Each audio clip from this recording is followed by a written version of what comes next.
Hi again guys, and welcome to the last vehicle of all of the 1.11 update pack, which we haven't yet reviewed. And of course this one is another returning car. We discussed it before on the channel as well, and it's one which I hadn't necessarily planned on reviewing because it is so similar to what it already was, with various other vehicles, Vision GT cars, race cars, road cars, whatever the case may be. They do often drastically change.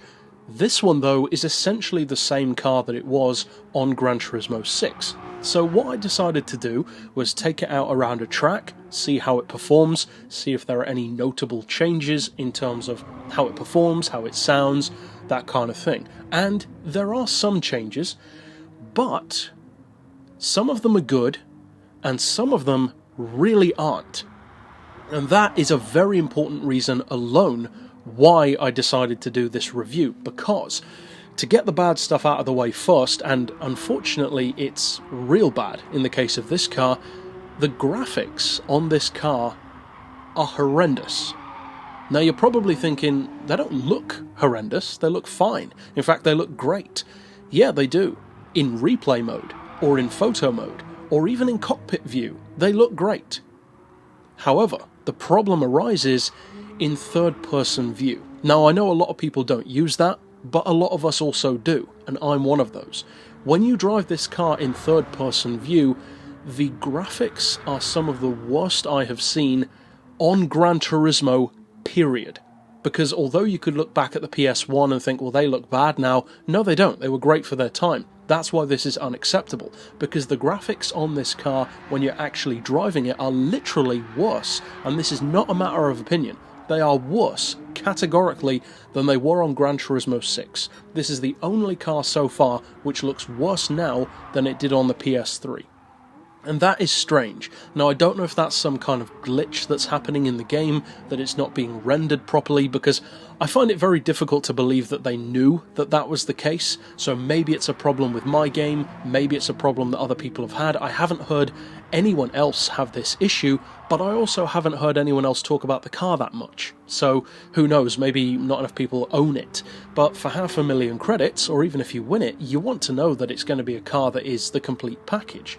Especially given that it's one of the relatively few concept cars to be in the game to have the fully detailed visual design, fully detailed interior, and more of a real-world feel, even on Gran Turismo 6, than many of the other concept cars had. It's a very fun car. I reviewed it up against the NSX concept. Now we have the true NSX, and we finally have this one back to take it up against that and the Nissan GTR. So now, to actually get into the car, I was shocked, because initially I thought it was me, but I was just seeing things wrong. The front end of the car looks so angular. There's no smooth lines on it. It's really, really bad. But in particular, around the exhausts at the back, they are almost octagonal instead of circular. The graphics are that bad. It reminded me of how bad the Ride motorbike game looks on the PS3 compared to the PS4. Very strange. Now, I'm sure they didn't intend that. Hopefully the next update will fix it. Maybe, as I said, it's just me, so I'd love to hear if anyone else has experienced this issue. But either way, what about the rest of the car? Because, as I said, in some ways, it is better. So, what ways are those? Well, in particular, I would say there are two. One is that it carries over all of the fun factor that it already has. It was already a great drift car, it had a really authentic SuperSports feel to go up against stuff like the aforementioned NSX and GTR, various others too, which is what you'd want from this, considering that we were all hoping that this would be the new Supra. Personally, I would have been very happy with that. Unfortunately, that's not the way it's going to work. The Supra is actually sharing a platform with, I believe it's the newer BMW Z4, so it's going to be nothing like this potentially, which is a shame, because this one would have been a cool Supra, kind of a combination of GTR and Lexus LFA. But either way, we are getting a new Supra, it's just not this.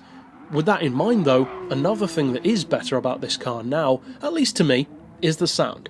It does sound louder and more impressive on Gran Turismo Sport than it did on Gran Turismo 6.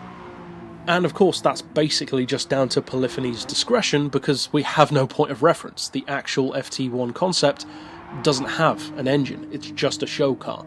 The Vision GTs, of course, I believe they had more of an idea of what the engines could be, but with this one it was just up to them, basically putting it into the game. So they decided to make it sound pretty good, they gave it decent performance. You're looking at 486 horsepower, around 1320 kilos.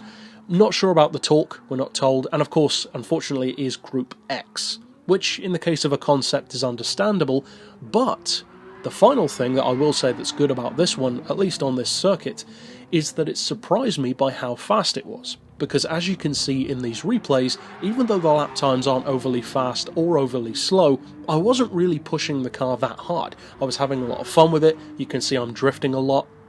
Plus, it's only on sports soft tyres, and yet this lap, the best of the laps which I did, was only 1 second slower than my Viper GT3R race car in the replay that I used for that review on YouTube. And as you can see in that replay, I'm not driving slowly. That is no cruise showcase. Now, I'm not pushing it to its limit, and of course there are faster drivers, but given that I was driving that and this, that's very interesting to see just how close this one came. So potentially, this could be a deceptively good performance car, although unfortunately, very, very limited once again by the Group X classification, just like the Fittipaldi also is. That car is similar to this in terms of being a lot better than you might assume it would be in terms of lap times, and hopefully we'll see some kind of change so that you can actually take this up against its main rivals of the NSX and the newer facelifted GTR. So overall, kind of a mixed bag, some good points, some really bad points, but open to interpretation perhaps, dependent on the console or the game, who knows. But of course I would appreciate feedback on those graphics, anyone else who has maybe not got the same thing happen or has had the same thing happen. But that's it for this review overall. Of course, I'll see you guys next time, and for now, as always, thanks for watching.